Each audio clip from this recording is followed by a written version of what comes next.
Dinamani talkies நேயர்களுக்கு வணக்கம்.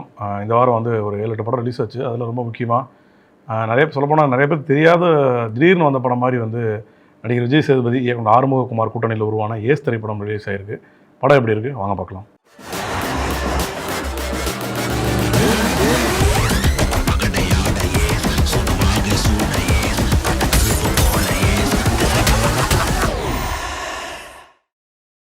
படத்தோட ஆரம்பத்திலே வந்து நடிகர் விஜய் சேதுபதியோட காட்சி வருது. போல்டு கண்ணன் அப்படின்னு ஒரு கதாபாத்திரத்தில் பண்ணியிருக்காரு. அவர் வந்து மலேசியாவுக்கு வராரு. அவர் வந்ததுமே அவர் பிக்கப் பண்ணுறதுக்கு வந்து அந்த ஊரில் பெரிய தொழிலதிபர், அதாவது மலேசியாவில் தொழிலதிபராக இருக்கிறேன் அப்படின்னு தன்னை காட்டிக்கக்கூடிய யோகி பாபு வந்து அவரை வந்து ரிசீவ் பண்ணுறாரு. வா உனக்கு நான் பார்த்துக்கிறேன்னு சொல்லிட்டு அவருக்கு ஒரு வேலையை செட் பண்ணி கொடுக்குறாரு.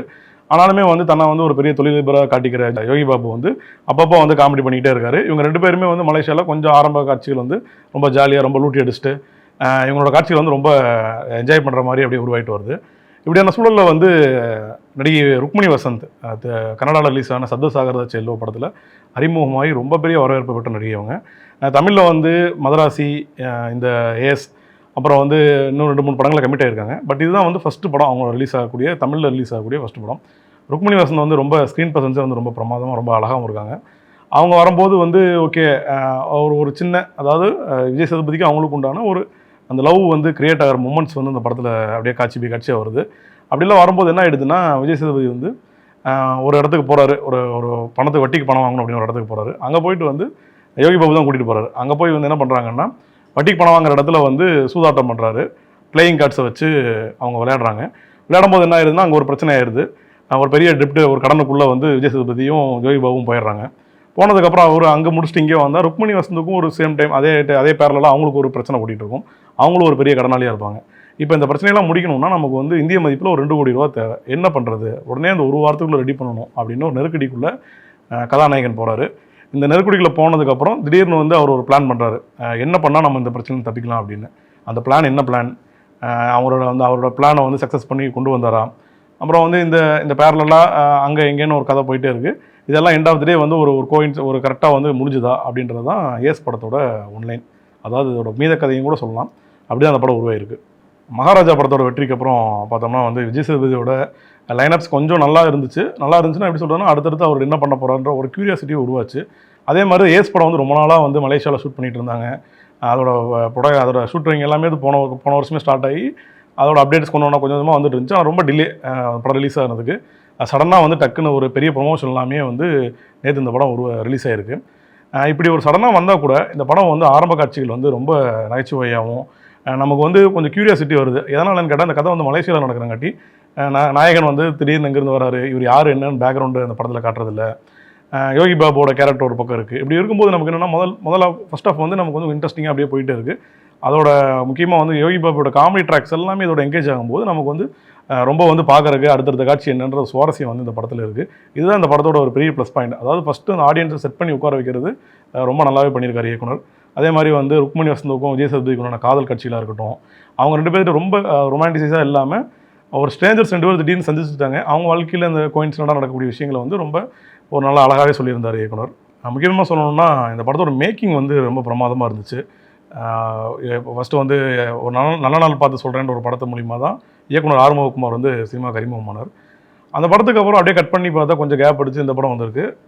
அது வந்தாலுமே செகண்ட் படம் பண்ணுற மாதிரி இல்லாத அளவுக்கு ரொம்ப நேர்த்தியாகவே சில காட்சிகள் உருவாக்கியிருக்காரு.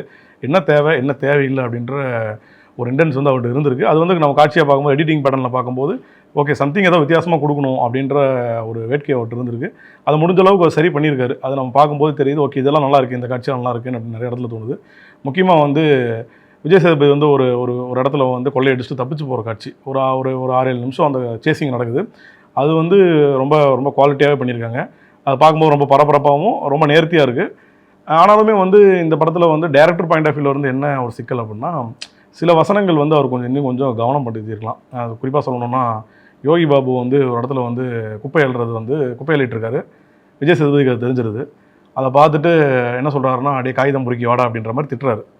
அது என்ன சொல்ல வர்றாருன்னா, அந்த காகிதம், அதாவது குப்பையை வந்து அகற்றுறவங்களெல்லாம் வந்து ரொம்ப மட்டம் தட்டுற மாதிரி அந்த டைலாக் வந்து கன்வே ஆகுது.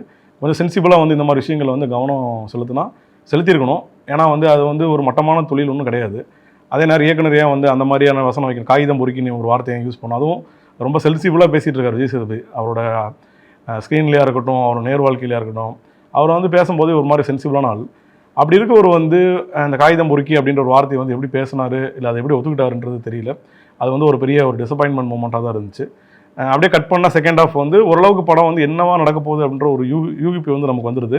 இருந்தாலுமே வந்து செகண்ட் ஹாஃபில் சின்ன சின்ன ட்விஸ்ட் அண்ட் டர்ன்ஸ்லாம் வச்சுருக்காங்க. பட் என்ன ஆயிடுதுன்னா, இந்த படத்தை வந்து ஓவராலாக பார்க்கும்போது இன்னுமே வந்து கதையில் இல்லை திரைக்கதையில் வந்து கொஞ்சம் அழுத்தமான ஏதோ காட்சிகளை இல்லை ஒரு திருப்பு முனையை வந்து உருவாக்கியிருந்தால் இந்த படம் கண்டிப்பாக ஒரு நல்ல பிளாக் பஸ்டராகவே அமைஞ்சிருக்கும். அது மிஸ் ஆனதும் என்ன ஆயிடுச்சுன்னா, இந்த படத்தில் இருந்து கொஞ்சம் விலகி வர மாதிரியான தருணங்கள் தான் அதிகமாக உருவாயிடுச்சு. அது வந்து ஒரு படத்துக்கு ஒரு பெரிய லேக் இல்லைன்னா கூட பட் ஓகே, இந்த இந்த இந்த கதை வந்து ஒரு டீசெண்டான கதையாகவே உருவாயிருச்சு. ஆனாலும் சில விஷயங்கள் அவங்க நல்லா இன்னும் கொஞ்சம் கவனம் பண்ணியிருந்தா கண்டிப்பாக வந்து மகாராஜா எப்படி ஒரு ஹிட் அடிச்சதோ அந்தளவுக்கு இல்லைனா கூட விஜய் சேதுபதிக்கு இதுவுமே வந்து ஒரு பிளாக் பஸ்டர் படமாக தான் அமைஞ்சிருக்கும். அந்த விதத்தில் கொஞ்சம் அவங்க தடுமாறிட்டாங்க. நடிகராகவும் சொல்லி கொஞ்சம் அவங்க ரொம்ப வருஷமாக விஜய் சேதுபதி நடிச்சிட்டு இருக்காரு. அதனாலேயே அவரோட நடிப்பு வந்து ரொம்ப அதிகமாக இருக்கணும் அப்படின்னு இயல்பாகவே ஒரு ஆக்டர் நினைக்கிறது தான். பட் இந்த படத்தில் வந்து ஷட்டிலாக தான் வந்து இயக்குனர் வந்து வச்சுருக்காரு அந்த கேரக்டரை. அதாவது கேரக்டர் வந்து ஒரு மாதிரியான இன்ட்ரோவர்ட், சேம் டைம் வந்து டக்குன்னு யோசித்து ஏதாவது பண்ணக்கூடிய ஒரு ஆள். அதுக்கேற்ற மாதிரியான ஒரு லெவல் இருந்தால் போதுன்னு விஜய் சேதுபதி வந்து கொஞ்சம் கம்மியாகவே அப்படியே அழகாக அவர் ரொம்ப பெருசாக அலட்டிக்காமல் நார்மலான நடிப்பு கொடுத்துருக்காரு. சேம் டைம் வந்து யோகி பாபுக்கு வந்து ஒரு நல்ல படம். ஏன்னா அவரோட காமெடிகள் வந்து பெருசாக ஒர்க் அவுட் ஆகிறது இல்லைன்னு ஒரு சமீப காலமாக ஒரு விமர்சனங்கள் இருந்துச்சு. டூரிஸ்ட் ஃபேமிலியில் அது கொஞ்சம் கட் பண்ணி வெளில வந்துட்டார். இந்த படத்துலேயே வந்து நிறைய இடங்களில் வந்து அவர் சிரிக்க வைக்கிறாரு. நிறைய அவரோட டைலாக் டெலிவரி பஞ்ச் எல்லாமே வந்து நல்லாவே ஒர்க் அவுட் ஆகிருக்கு தேட்டரில் பார்க்கும்போது. அப்புறம் வந்து ருக்மணி வசந்துக்கு தான் ஃபஸ்ட்டு படம் தமிழில். அவங்க வந்து சொல்லப்போனால் வந்து ரொம்ப பெரிய ஒரு பலமாகவே இருந்திருக்காங்க இந்த கதைக்கு. ரொம்ப அலட்டிக்காமல் தான் வாழ்க்கை இப்படி இருக்குது, அது வந்து சரி பண்ணணுக்கு என்னென்ன பண்ணணும் அப்படின்றதா இருக்கட்டும். அவங்க கேரக்டரைசேஷன் வந்து கரெக்டாக அப்படியே லெவலாக போய் ஒரு இக்கட்டான நிலைமை வரும்போது அவங்க எப்படி மாறுறாங்க அப்படின்ற ஒரு விஷயமா இருக்கட்டும். அவங்களுக்கு ருக்மணி வசந்துக்கு ஒரு நல்ல தமிழ் டெபியூட்டன் தான் இந்த படம். இந்த படத்தை கதை எழுதும் போதே வந்து இந்த படம் வந்து இந்தியாவில் நடக்கிற மாதிரியோ இல்லை சென்னையில் நடக்கிற மாதிரியோ வேண்டாம், ஒரு மலேசியன் பேக்ரவுண்டில் இருந்தால் நல்லா இருக்கும்னு நினச்சதுக்கு வந்து இந்த கதைக்கு வந்து ஒரு புத்திசாலித்தனமான முடிவு தான். ஏன்னா நமக்கு வந்து மலேசியாவில் வந்து 2-3 காட்சிகள் பார்த்துருக்கோம். ஒரு முழு படமும் அங்கே நடக்கிற மாதிரி வந்து ரொம்ப ரீசெண்ட் இயர்ஸில் எதுவுமே இல்லை. சொல்லப்போனால் வந்து ரொம்ப வருஷத்துக்கு அப்புறம் இந்த படம் தான் வந்து மலேசியா பேக்ரவுண்டில் ஃபுல்லாக படம் முழுக்க மலேசியாவில் தான் நடக்குது. அதனால் என்ன ஆகுதுன்னா, நமக்கு வந்து அந்த காட்சிகளை பார்க்கும்போது அதில் ஒரு க்யூரியாசிட்டி வருது, அடுத்து என்ன. அதே மாதிரி சினிமாட்டோகிராஃபரும் வந்து காலையில் இருக்கட்டும் நைட்டாக இருக்கட்டும் மலேசியா வந்து ரொம்ப பிரமாதமாக காமிச்சிருக்காரு. எங்கேயுமே கதையை விட்டு வெளியில் வர முடியாத அளவுக்கு வர சினிமாட்டோகிராஃபி ஒர்க்கு. சேம் டைம் எடிட்டிங்குமே அது அவங்க என்ன யோசிச்சாங்களோ என்ன கொண்டு வரணும்னு நினச்சாங்களோ அதை வந்து பர்ஃபெக்டாக பண்ணியிருக்காரு. சாம்சிஎம்ஸோட பின்னணி இசைகள் வந்து சில இடங்களில் வந்து நல்லாவே புரிஞ்சிருக்கு. அதே மாதிரி ஜஸ்டின் பிரபாகரன் வந்து 2 பாட்டு, உருகுதே அப்படின்னு இன்னொரு பாட்டு. உருகுதே ஓகே, அது நம்ம அவங்க விஜய் சேதுபதிக்கு ருக்மணி வசந்துக்கு உண்டான கெமிஸ்ட்ரியோடு பார்க்கும்போது ஒரு மாதிரி ஒரு ஃபீல் குட்டாக தான் அந்த பாட்டு இருக்குது. பெருசாக இல்லைன்னா கூட அதை ரசிக்கக்கூடிய வகையில் இருக்குது.